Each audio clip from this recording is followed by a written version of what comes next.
Have you watched Attack on Titan? If not, I think you're missing out. Hello, my name is Will Kirchhoff. I've been watching anime and reading manga for quite some time and have several favorites. One of them is Attack on Titan. It's a fun, action-packed, and emotional story that I'd recommend sticking around for.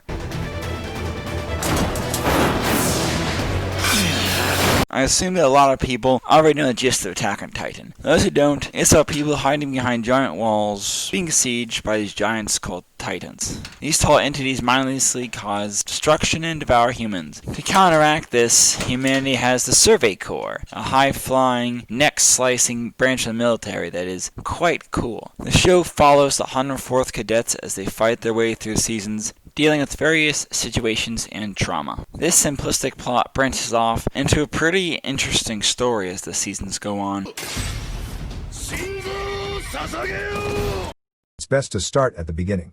Season 1 gives the viewer a dramatic, loud and over-the-top shonen which set the bar for all the other seasons. Given where Attack on Titan goes, going over the top is the right move. Their studio IGE had underemphasized the first season, the future seasons might come off tonally awkward to new viewers.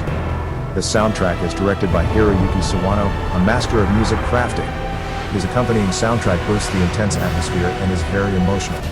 Studio IGE uses a mixture of hand drawing and CGI. Characters and environments are detailed. The action scenes, important part, do their job well. Every character stands out in spite of the standard uniform and plain clothes they wear in their off time in simple but effective means. You get to know Mikasa by her scarf, Connie by his buzz cut, Eren by his eyes, and so on. Characters mean what they express. The cast is well done in spite of a rough start. Season 1 largely puts characters into tropes. With a bit of their own backstory influence, few of them are Mikasa, Eren and Armin, the main trio. Mikasa is a subtle but expressive yandere. The show depicts her as being dedicated to Eren while having her own goals. Armin starts off as the smart, scared friend whom evolves into a tactical and realistic leader. Eren begins as an angry, raging teenager and ends as someone who can fully understand and healthily interact with the world and people around him. The rest of cast breaks out of their archetypes, developing in interesting ways. All of them are subject to similar scale personal changes as the story progresses. Yeah, I guess.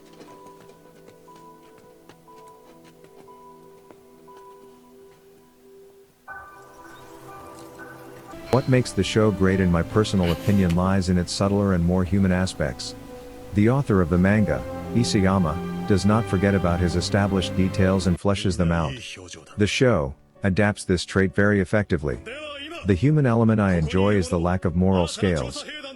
In a fair amount of animes, the moral scales are somewhat definable. Story beats can lean towards a particular endgame scenario. The 104th are following their personal goals, not necessarily trying to be heroes. After all that we've done, this puts human nature in the way of an ideal ending. With any regrets. This gives the characters agency and makes the long-term story very uncertain. For me, this is why I love Attack on Titan. I hope you found this entertaining and maybe watch the show/read the manga. Until next time.